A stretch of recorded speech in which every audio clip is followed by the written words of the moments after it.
Hello hi dears welcome back to my YouTube channel. ಇವತ್ತು ಮತ್ತೊಂದು ಹೊಸ ಎಪಿಸೋಡಿಂದ ನಿಮ್ಮ ಮುಂದೆ ಬಂದಿದ್ದೀನಿ. ಇನ್ನು ಯಾರೆಲ್ಲ ಸಬ್ಸ್ಕ್ರೈಬ್ ಮಾಡ್ಕೊಂಡಿಲ್ಲ ವಿಡಿಯೋನ ಸಬ್ಸ್ಕ್ರೈಬ್ ಮಾಡ್ಕೊಳ್ಳಿ, ಹಾಗೆ ಈ ಕಥೆನ ನೋಡೋಣ ಬನ್ನಿ. ಆದರೆ ಈಗ ಬಂದ ಮತ್ತೊಂದು ಸಮಸ್ಯೆ ಅಂದರೆ, ಮಹೇಶ್ ಅವರ ಪಾರ್ಟ್ನರ್ ಗೋಪಿ ತಾವು ಹಾಕಿರೋ ಬಂಡವಾಳ 60 ಲಕ್ಷ ಹಣ ತಮ್ಮ ಮಗಳ ಉನ್ನತ ಶಿಕ್ಷಣಕ್ಕೆ ಬೇಕಾಗಿರೋದರಿಂದ ತಕ್ಷಣವೇ ಅಂದರೆ ಒಂದು ವಾರದಲ್ಲೇ ತಮಗಷ್ಟು ಹಣ ಬೇಕೇ ಬೇಕೆಂದು ಒಂದು ರೀತಿಯ ಗಡುವು ನೀಡಿ ಹೋಗಿದ್ರು. ಇದ್ದ ಬದ್ದ ಹಣವನ್ನೆಲ್ಲ ಜಮೀನಿನ ಅಭಿವೃದ್ಧಿಗೆ ಮತ್ತು ಲೇಔಟಿನ ಮೇಲೆ ಹಾಕಿದ್ರಿಂದ ಈಗ ತಕ್ಷಣವೇ 60 ಲಕ್ಷ ಹಣ ಎಲ್ಲಿ ಹೊಂದಿಸಿಕೊಡೋದೆಂಬ ಯೋಚನೆ ಶುರುವಾಗಿದ್ದು. ಆದಿ ತನ್ನ ಸೇವಿಂಗ್ಸ್ ಹಣ, ತನ್ನ ಗೆಳೆಯರಿಂದ ಸಾಲ ಪಡೆದುಕೊಂಡ ಹಣ ಎಲ್ಲವನ್ನು ಸೇರಿಸಿದ್ರೂ ಬರೀ 40 ಲಕ್ಷಗಳಾಗಿತ್ತಷ್ಟೆ.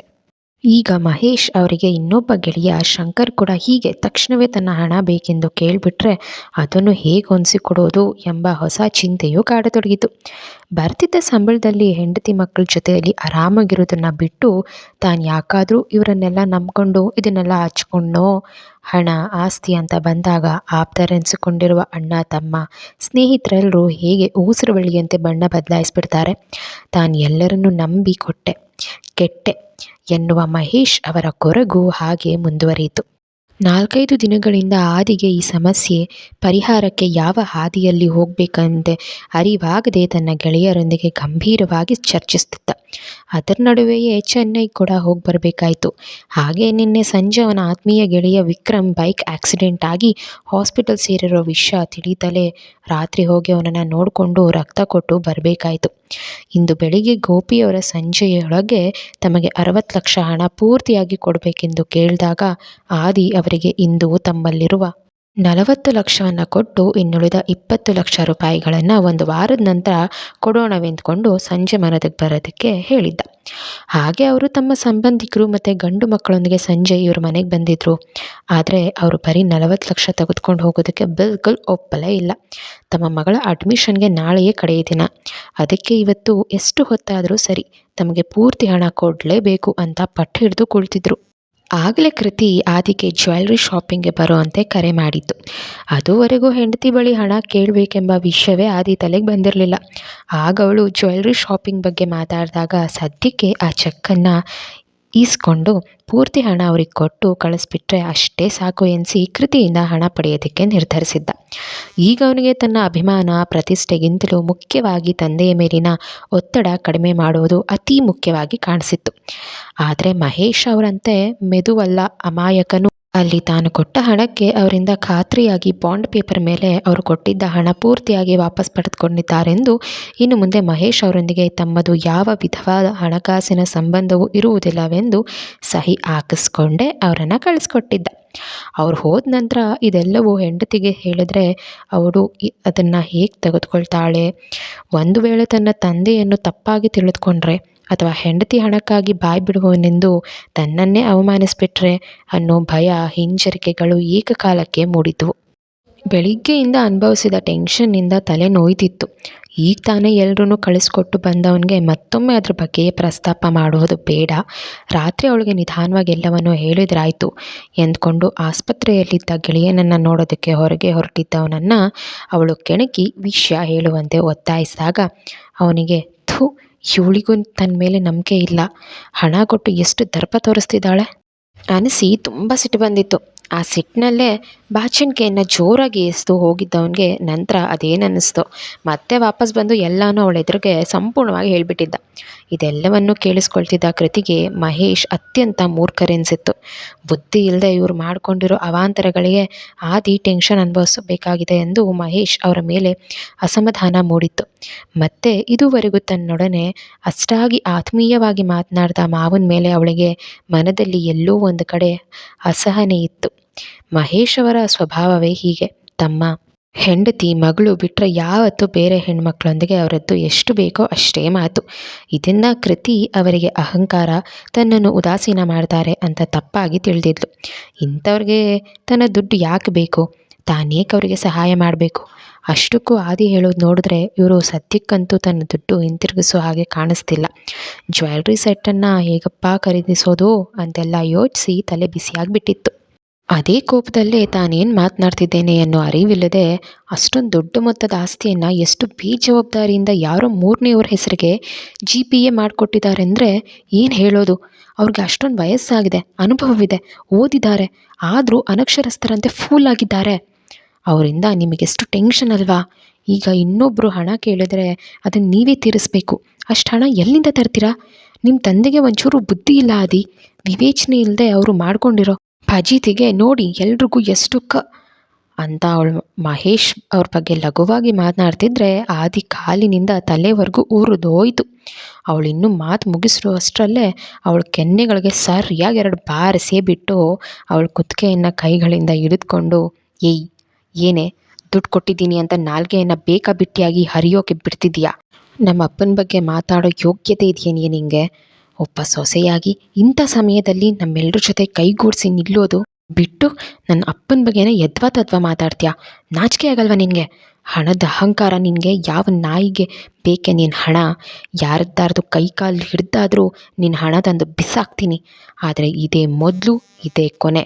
ನನ್ನ ತಂದೆ ಬಗ್ಗೆ ಹೀಗೆ ಹೀನಾಯವಾಗಿ ಮಾತಾಡಿದೆ ಅಂದರೆ ನಾನು ಜೈಲಿಗೆ ಹೋದ್ರೂ ಪರವಾಗಿಲ್ವಾ? ನಿನ್ನ ಸುಟ್ಟಾಕ್ಬಿಡ್ತೀನಿ. ಏನಂದೆ ನೀನು? ನಮ್ಮ ಅಪ್ಪಂಗೆ ಬುದ್ಧಿ ಇಲ್ಲ ಅಂದೆ ಅಲ್ವಾ? ಆ ಬುದ್ಧಿ ಇಲ್ಲದವರು ಹೇಳಿದ್ರು ಅಂತಾನೆ ನಿನ್ನಂಥ ಬುದ್ಧಿವಂತೇನ ನಾನು ಮದುವೆಯಾಗಿದ್ದು.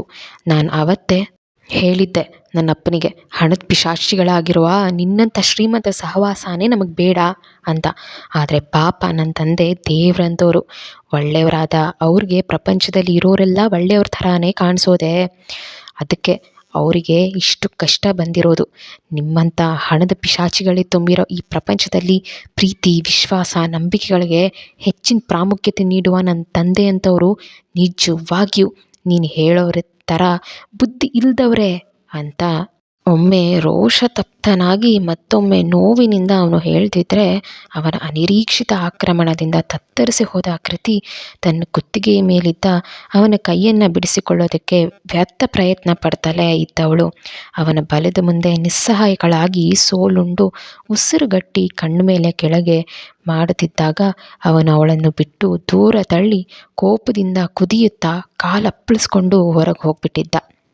ಕೃತಿ ಅವನು ಹೋದ ನಂತರ ಎಷ್ಟೋ ಹೊತ್ತು ತಲೆ ಹಿಡಿದುಕೊಂಡು ದಿಗ್ಮೂಢಳಾಗಿ ಕುಳಿತುಬಿಟ್ಟಿದ್ಲು. ಅವಳಿಗಿನ್ನೂ ಆದಿಗೆ ಅಷ್ಟೊಂದು ಕೋಪ ಬರೋಷ್ಟು ತಾನೇನು ತಪ್ಪಾಗಿ ಮಾತಾಡಿದೆ ಅಂತಲೇ ತಿಳಿತಿಲ್ಲ. ತಂದೆಯಿಂದ ವಿನಾಕಾರಣವಾಗಿ ಇವನು ಒತ್ತಡ ಅನುಭವಿಸುವಂತೆ ಆಯ್ತಲ್ಲ ಅಂತ ಆ ರೀತಿ ಹೇಳಿದೆ ಅಷ್ಟೆ. ಹಾಗಾದರೆ ಇವನು ತನ್ನನ್ನು ಮದುವೆಯಾದದ್ದು ಅವನ ತಂದೆಯ ಒತ್ತಾಯಕ್ಕ? ಅದಕ್ಕೆ ಇವನಿಗೆ ನಾನಂದರೆ ಕಾಲು ಕಸವಿದ್ದಂತೆ.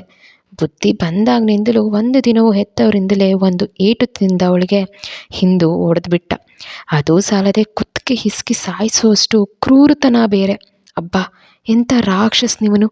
ಇಲ್ಲೇ ಇದ್ದರೆ ಅವನೇ ಹೇಳ್ದಂತೆ ಎಂದಾದರೂ ಒಂದು ದಿನ ನನ್ನನ್ನು ಸಾಯಿಸೇ ಬಿಡ್ತಾನೆ ಅನಿಸಿದ್ದೇ ತಡ ಎದ್ದು ನಿಂತಳು. ತನ್ನೆಲ್ಲ ಶಕ್ತಿಯನ್ನು ಒಗ್ಗೂಡಿಸ್ಕೊಂಡು ತನ್ನೆಲ್ಲ ಬಟ್ಟೆ ಬರೆಗಳನ್ನು ತನ್ನ ಸೂಟ್ಕೇಸ್ಗಳಿಗೆ ಹಾಕ್ಕೊಂಡು 2 ಸೂಟ್ಕೇಸ್ಗಳನ್ನು ಎಳೆದುಕೊಂಡೇ ಬಂದವಳು ಅವನು ತನ್ನ ಕಾರಿನ ಡಿಕ್ಕಿಯಲ್ಲಿರಿಸಿ ಕಾರ್ ಸ್ಟಾರ್ಟ್ ಮಾಡಿದವಳು ಉಕ್ಕಿ ಬರುತ್ತಿದ್ದ ದುಃಖವನ್ನು ಹತ್ತಿಕ್ಕಿಕೊಂಡು ಸತತವಾಗಿ ಹರಿಯುತ್ತಲೇ ಇದ್ದ ಕಣ್ಣೀರನ್ನು ಒರೆಸಿಕೊಳ್ಳುವ ಗೋಜಿಗೂ ಹೋಗದೆ ಕೊನೆಯ ಬಾರಿ ಎನ್ನುವಂತೆ ಮನೆಯನ್ನೊಮ್ಮೆ ನೋಡಿ ರಭಸವಾಗಿ ಕಾರು ಚಲಾಯಿಸಿಕೊಂಡು ತವರು ಮನೆಯತ್ತ ಹೊರಟುಬಿಟ್ಟಿದ್ಲು. ಸುಹಾಸಿನಿಯವರು ಶಾಂತಮ್ಮನಿಗೆ ರಾತ್ರಿ ಅಡುಗೆ ಏನು ಮಾಡೋದೆಂದು ಹೇಳಿಕೊಂಡೇ ಪತಿ ರಮೇಶ್ ಬರೋದನ್ನು ಕಾಯ್ತಿದ್ರು. ಈಗಾಗಲೇ ಮಗಳ ರೂಮಿಗೆ 3-4 ಬಾರಿ ಹೋಗಿಯೂ ಬಂದಿದ್ರು. ಅವಳು ಏಕಾಏಕಿ ಹೀಗೆ ಮುರಿದುಕೊಂಡು ಮನೆಗೆ ಬಂದುಬಿಟ್ಟಿದ್ದಾಳೆಂದರೆ ಅಂಥದ್ದೇನು ನಡೆದಿರಬಹುದೆಂದ ಆತಂಕ ಅವರಿಗೆ. ಕೃತಿ ರೂಮಿಗೆ ಇವರು ಹೋದಾಗ ಒಮ್ಮೆ ಅವಳು ಹಾಸಿಗೆಯ ಮೇಲೆ ದಿಂಬಿಗುರಗಿ ಕುಳಿತು ಸೂರನ್ನು ದಿಟ್ಟಿಸುತ್ತಾ ಯೋಚನೆಯಲ್ಲಿ ಮುಳುಗಿದ್ರೆ ಮತ್ತೊಮ್ಮೆ ಎದೆಯ ಮೇಲೆ ಕೈ ಕಟ್ಟಿಕೊಂಡು ರೂಮಿನ ಆ ತುದಿಯಿಂದ ಈ ತುದಿಗೂ ಶತಪಥ ಹಾಕುತ್ತಿದ್ದರೆ ಕಡೆಗೊಮ್ಮೆ ಹೋದಾಗ ನಿರ್ಭಾವುಕಳಾಗಿ ಲಗೇಜ್ ಬ್ಯಾಗ್ನಿಂದ ಬಟ್ಟೆಗಳನ್ನು ತೆಗೆದು ತನ್ನ ವಾರ್ಡ್ರೋಬ್ನಲ್ಲಿ ಜೋಡಿಸಿಟ್ಕೊಳ್ತಿದ್ಲು. ಅವಳ ಲಗೇಜನ್ನು ನೋಡ್ದಲ್ಲೇ ಅವ್ರಿಗೆ ಅರ್ಥವಾಗೋಯ್ತು. ಮಗಳು ತುಂಬ ಸಿಟ್ಟಿನಿಂದ ತನ್ನೆಲ್ಲ ಬಟ್ಟೆ ಬರೆಗಳನ್ನು ಹೊತ್ಕೊಂಡು ಬಂದ್ಬಿಟ್ಟಿದ್ದಾಳೆಂದು. ನೋಡೋಣ ಸ್ವಲ್ಪ ಹೊತ್ತಿನ ಬಳಿಕ ಮಗಳ ಸಿಟ್ಟು ತಣ್ಣಗಾಗಿ ಅವಳಾಗೆ ವಿಷಯವೇನೆಂದು ಬಾಯಿ ಬಿಡಬಹುದು ಅಂತ ಕಾಯ್ತಿದ್ರು. ಅಷ್ಟರಲ್ಲೇ ರಮೇಶ್ ಅವರ ಆಗಮನವಾಗಿತ್ತು.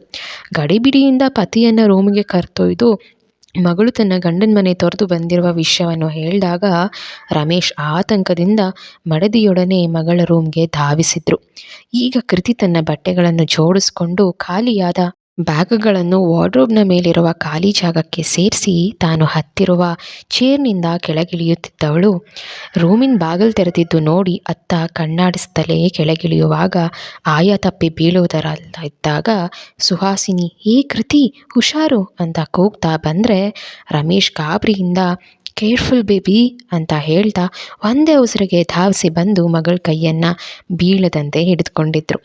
ಹಾಗೆ ಸಾವಕಾಶವಾಗಿ ಅವಳನ್ನು ಕೆಳಗಿಳಿಸಿಕೊಂಡಿದ್ದರು. ಹೆತ್ತವರಿಬ್ಬರನ್ನು ಒಟ್ಟಿಗೆ ಹಾಗೆ ತನಗಾಗಿ ಪರಿತಪಿಸುವುದು ನೋಡಿ ಅವಳ ಕಣ್ಗಳು ತುಂಬಿ ಬಂದಿದ್ದವು.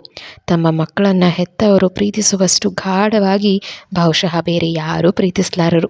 ಹೆತ್ತವರು ತಮ್ಮ ಮಕ್ಕಳೆಡೆಗೆ ತೋರುವ ಪ್ರೀತಿ ನಿಷ್ಕಲ್ಮಶ ಹಾಗೂ ನಿಸ್ವಾರ್ಥವಾದುದು. ತಮ್ಮ ಮಕ್ಕಳು ಹೇಗಿದ್ರೂ ಹಾಗೆ ಅಪ್ಪಿಕೊಳ್ಳೋದು ಬಹುಶಃ ಹೆತ್ತವರೊಬ್ಬರೇ.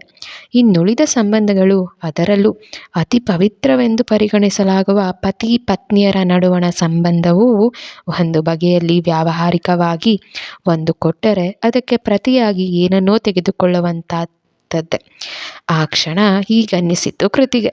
ಮಗಳ ಕೆದರಿದ ಕೂದಲು, ಪೇಲವ ಮುಖ, ತುಂಬಿದ ಕಣ್ಣುಗಳು ನೋಡಿ ರಮೇಶ್ ಅವರಿಗೆ ವ್ಯಥೆಯಾಯಿತು. ಪತ್ನಿ ಹೇಳಿದ್ದು ಕೇಳಿಯೇ ಆ ಮನೆಯಲ್ಲಿ ಏನಾಗಿರಬಹುದೆಂದು ಎದೆಯಲ್ಲಾಗಲೇ ತಳಮಳ ಶುರುವಾಗಿತ್ತು. ಈಗ ಮಗಳ ಕಣ್ಣೀರನ್ನು ನೋಡಿದ ಮೇಲೆ ಏನೋ ಗಂಭೀರವಾದದ್ದೇ ಘಟಿಸಿದೆ.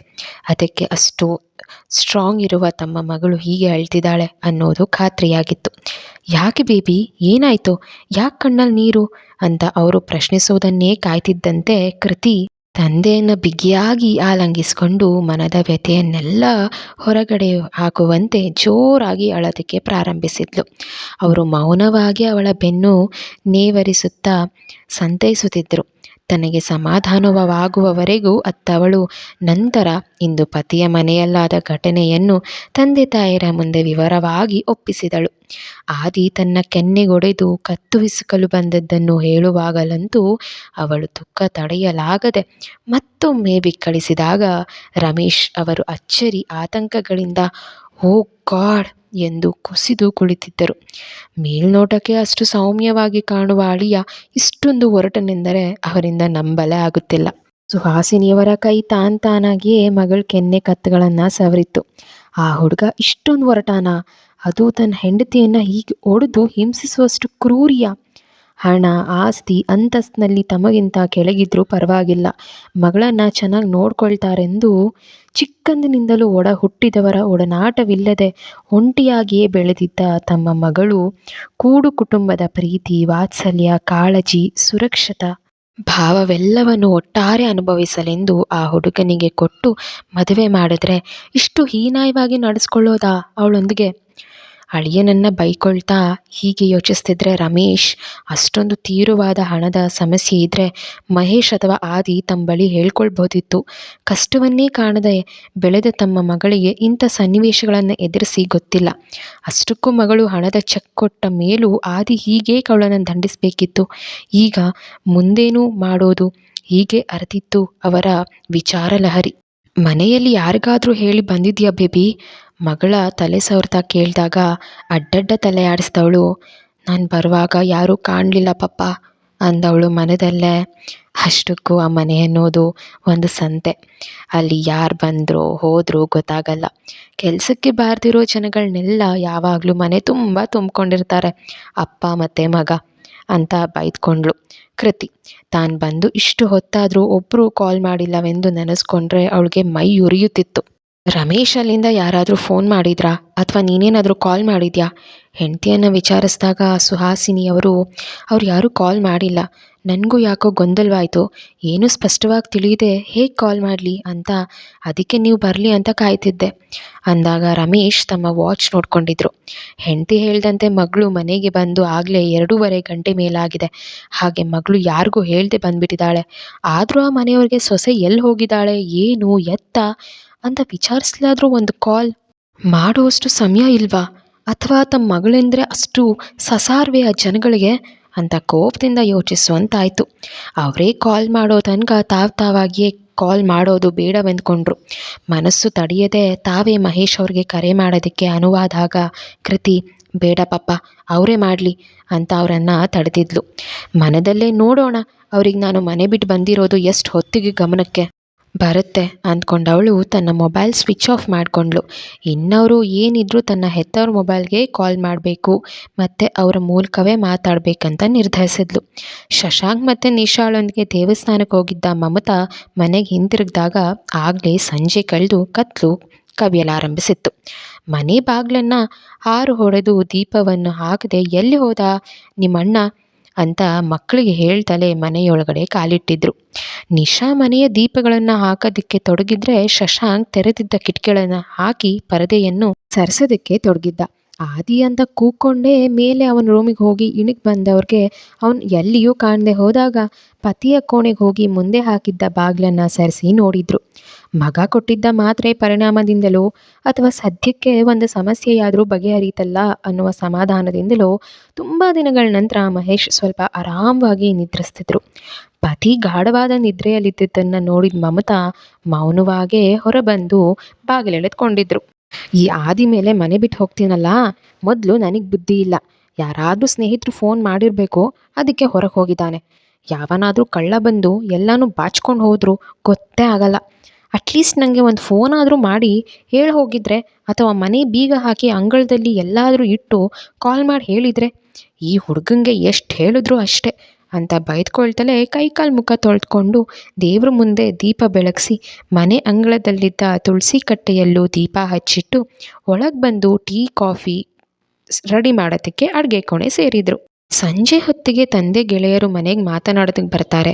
ಅದೆಲ್ಲ ತನ್ನ ತಮ್ಮ ತಂಗಿಯರಿಗೆ ತಿಳಿಯೋದು ಬೇಡ ಅಂತೂ ತಾನೇ ಅಮ್ಮನಿಗೆ, ಇವತ್ತು ಶುಕ್ರವಾರ, ನೀವೆಲ್ಲರೂ ಅಮ್ಮನವ್ರ ದೇವಸ್ಥಾನಕ್ಕೆ ಹೋಗಿ ಅಪ್ಪನ ಆರೋಗ್ಯ ಬೇಗನೆ ಸುಧಾರಿಸ್ಲೆಂದು ಅವ್ರ ಹೆಸರಲ್ಲಿ ವಿಶೇಷ ಪೂಜೆ ಮಾಡಿಸ್ಕೊಂಡು ಬನ್ನಿ ಅಂತ ಮನೆಯಿಂದ ಬಹಳ ದೂರದಲ್ಲಿದ್ದ ದೇವಸ್ಥಾನಕ್ಕೆ ಕಳಿಸ್ಕೊಟ್ಟಿದ್ದ ನಮ್ಮ ಆದಿ. ಹಾಗೆ ನೋಡಿದ್ರೆ ಅವನು ತನ್ನ ಅಮ್ಮನ ಹತ್ರವೂ ಸಮಸ್ಯೆಯನ್ನು ಪೂರ್ತಿಯಾಗಿ ಹೇಳೇ ಇಲ್ಲ. ಪಾಪ, ಅವ್ರಿಗೆ ಯಾಕೆ ಸುಮ್ಮನೆ ಟೆನ್ಷನ್ ಕೊಡಬೇಕಂತೂ ಏನೋ ಮೇಲ್ಮೇಲೆ ಹೇಳ್ದಾನಷ್ಟೆ. ಹಾಗಾಗಿ ಅವ್ರಿಗೂ ತಮ್ಮ ಪತಿಗೆ ಬಂದೊದಗಿರೋ ಸಮಸ್ಯೆಯ ಗಂಭೀರತೆಯ ಬಗ್ಗೆ ಪೂರ್ಣ ಅರಿವಿರಲಿಲ್ಲ. ಅಲ್ಲದೆ ಮಗ ಹೇಗೋ ಎಲ್ಲವನ್ನು ನಿಭಾಯಿಸ್ಬಿಡ್ತಾನೆ ಅನ್ನೋ ಭರವಸೆಯೂ ಇರುವುದರಿಂದ ಅವರು ಸದ್ಯಕ್ಕೆ ಆರಾಮವಾಗಿ ಇದ್ದಾರೆ. ಹಾಗೆ ತುಂಬ ದೈವ ಭಕ್ತರಾದ ಅವರಿಗೆ ಇಂದು ಪತಿ ಹೆಸರಿನಲ್ಲಿ ವಿಶೇಷ ಪೂಜೆ ಮಾಡಿಸಿದ್ದು ಮನಸ್ಸಿಗೆ ಎಷ್ಟೋ ಹಾಯ್ ಎನಿಸಿದೆ. ಮಕ್ಕಳಿಗೆ ಟೀ ಕಾಫಿ ಕೊಟ್ಟು ಪತಿಯನ್ನು ಎಬ್ಬಿಸಿ ಕೊಡೋಣವೆಂದ್ಕೊಂಡು ರೂಮಿಗೆ ಬಂದು ಅವರನ್ನು ಎಬ್ಬಿಸಿದ್ರು. ಸೊಂಪಾದ ನಿದ್ರೆ ತೆಳಿತಿದ್ದ ಮುಖ ತೊಳೆದು ಬಂದ ಪತಿ ಹಣೆಗೆ ಮಮತಾ ದೇವರ ಕುಂಕುಮನಿಟ್ಟು ಪ್ರಸಾದ ಕೊಟ್ಟಾಗ ಮಹೇಶ್ ಅದನ್ನು ಭಕ್ತಿಯಿಂದ ಕಣ್ಣಿಗೊತ್ಕೊಂಡು ಸ್ವೀಕರಿಸಿದರು. ದೇವರ ದಯೆಯಿಂದ ಎಲ್ಲ ಸಮಸ್ಯೆಗಳು ಬಗೆಹರಿದು ಬಿಟ್ಟಷ್ಟೇ ಸಾಕು ಅಂತ ದೇವರನ್ನು ಬೇಡ್ಕೊಳ್ತಾ ಟೀ ಕಪ್ ಹಿಡಿದುಕೊಂಡೇ ಹೊರಗೆ ಬಂದವರು ಅಲ್ಲೇ ಸೋಫಾದಲ್ಲಿ ಕೂತು ಮಾಮೂಲಿನಂತೆ ಸಣ್ಣಗೆ ಜಗಳ ಶುರುವಿಟ್ಟುಕೊಂಡಿದ್ದ ಮಕ್ಕಳ ಎದುರಲ್ಲಿ ತಾವು ಕೂತು ಟೀ ಕುಡಿತಲೇ, ಏನಾಯ್ತೇ ಪುಟ್ಟಿ, ಯಾಕೆ ಅವನ ಜೊತೆ ಜಗಳ ಮಾಡೋದು? ನಸುನಗುತ್ತಾ ಮಗಳನ್ನು ಕೇಳಿದಾಗ ಬಹಳ ದಿನಗಳ ನಂತರ ತಂದೆ ಹೀಗೆ ಬಂದು ನಗ್ತಾ ತಮ್ಮೊಂದಿಗೆ ಮಾತನಾಡ್ತಿರೋದ್ರಿಂದ ಖುಷಿಯಾದ ನಿಶಾ ಎದ್ದು ಬಂದು ತಂದೆ ಪಕ್ಕದಲ್ಲಿ ಕೂತಿದ್ಲು.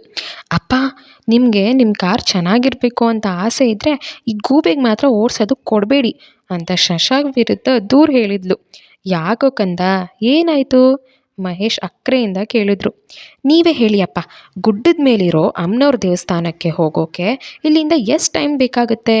ಮಗಳು ಕೇಳಿದಾಗ ಮಹೇಶ್ ಯೋಚಿಸಿ, ಈ ಟ್ರಾಫಿಕಲ್ಲಿ 1 ಗಂಟೆ ಆಗಬಹುದು ಅಂದಾಗ ನಿಶಾ, ಹೌದಲ್ವಾ, ಸರಿಯಾಗಿ ಹೇಳಿದ್ರಿ. ಆದರೆ ಇವನು ಎಷ್ಟು ಟೈಮ್ ತೊಗೊಂಡ ಗೊತ್ತಾ? ಬರೀ ಅರ್ಧ ಗಂಟೆ. ಎಷ್ಟು ಫಾಸ್ಟಾಗಿ ಗಾಡಿ ಓಡಿಸ್ತಾನೆ ಅಂದರೆ ರೇಸಿಗೆ ಬಿಟ್ಟು ಕುದುರೆ ಥರ ಅಂದವಳು ಕಣ್ಣು ಮುಚ್ಚಿ ಎದೆ ಮೇಲೆ ಕೈ ಇಟ್ಕೊಂಡು. ಅಬ್ಬಾ, ಒಳಗೆ ಕೂತಿರೋರು ಜೀವ ಕೈಯಲ್ಲಿಟ್ಕೊಂಡು ಹೆತ್ತರುಕೊಂಡೇ ಕೂತಿರ್ಬೇಕು. ಪ್ಲೀಸ್ ಅಪ್ಪ, ಇನ್ಮೇಲೆ ಇವನಿಗೆ ಕಾರ್ ಕೊಡಬೇಡಿ. ಒಂದು ವೇಳೆ ನೀವು ಕೊಟ್ಟರು ನಾನಂತೂ ಇವನ ಜೊತೆ ಹೋಗಲ್ಲಪ್ಪ. ಯಾರಿಗೆ ಬೇಕು? ಇರೋದೊಂದು ಜೀವನ, ಕೈಕಾಲು ಜೀವ ಗಟ್ಟಿ ಇದ್ದರೆ ಎಲ್ಲಾದರೂ ಜೀವನ ಮಾಡ್ಕೋಬೋದು ಅಂತ ನಾಟಕೀಯವಾಗಿ ಹೇಳ್ತಿದ್ರೆ ಮಗಳ ಮಾತಿಗೆ ವರ್ಷೆಗೆ ಮಹೇಶ್ ಅವರ ಮುಖದಲ್ಲಿ ನಗು ಮೂಡಿತ್ತು. ಮಗಳನ್ನು ಸಮಾಧಾನ ಪಡಿಸ್ಲೆಂಬಂತೆ, ಯಾಕೋ ಶಶಿ, ಎಷ್ಟು ಸಲ ಹೇಳೋದು ನಿಂಗೆ ಸ್ಲೋ ಆಗಿ ಓಡಿಸು ಅಂತ? ಇನ್ನೊಂದು ಸಲ ಈ ರೀತಿ ಕಂಪ್ಲೇಂಟ್ ಬಂದರೆ ಕಾರ್ ಕೊಡಲ್ಲ ನೋಡು ಅಂತ ಮಗನಿಗೆ ಹುಸಿ ರೋಪು ಹಾಕಿದಾಗ ನಿಶಾಳ್ಗಂತೂ ಫುಲ್ ಖುಷ್. ಹಾಗೆ ಆಗ್ಬೇಕು ನಿಂಗೆ ಅನ್ನುವಂಥ ಸನ್ನೆ ಮಾಡಿ ಶಶಿಯನ್ನು ಅಣಕಿಸಿದಾಗ ಅವನ ಟಿ ವಿಯತ್ತ ದೃಷ್ಟಿ ಹರಿಸ್ಕೊಂಡೆ. ಊರಲ್ಲಿರೋ ಡ್ರೈವಿಂಗ್ ಸ್ಕೂಲ್ಗೆಲ್ಲ ಅಡ್ಡಾಡಿ ಬಂದರೂ ಇನ್ನೂ ನೆಟ್ಟಗೆ ಸ್ಟೇರಿಂಗ್ ಹಿಡಿಯೋಕೆ ಬರಲ್ಲ. ಇವಳು ದೊಡ್ಡದಾಗಿ ನನ್ನ ಡ್ರೈವಿಂಗ್ ಬಗ್ಗೆ ಕಾಮೆಂಟ್ ಮಾಡೋಕೆ ಬಂದುಬಿಟ್ಲು. ಮನೆಯಿಂದ ಹೊರಗೆ ಕಾಲಿಟ್ಟು ಎಲ್ಲಿಗೆ ಹೋದ್ರೂ ನಾನೇ ಬೇಕು ಈ ಡ್ರೈವರ್ ಕೆಲಸ ಮಾಡೋದಲ್ಲದೆ ಇದು ಬೇರೆ ಅಂತ ಗೊಣಕೊಂಡಿದ್ದ. ನೋಡಪ್ಪ, ನೀನು ಬೈದೆ ಅಂತ ನಿನಗೆ ಒಳಗೊಳಗೆ ಏನೇನೋ ಬೈಕೋತಾ ಇದ್ದಾನೆ. ನಿಶಾ ಮತ್ತೊಂದು ಫಿಟ್ಟಿಂಗ್ ಇಟ್ಟಾಗ ಅವಳತ್ತ ದುರುದುರನೇ ನೋಡುತ್ತಾ ಬರ್ತಿದ್ದ ಸಿಟ್ಟನ್ನು ಅಪ್ಪನ ಎದುರು ತೋರ್ಲಾದೆ ಹತ್ತಿಕ್ಕಿಕೊಳ್ತಾ ಸುಮ್ಮನಾದ.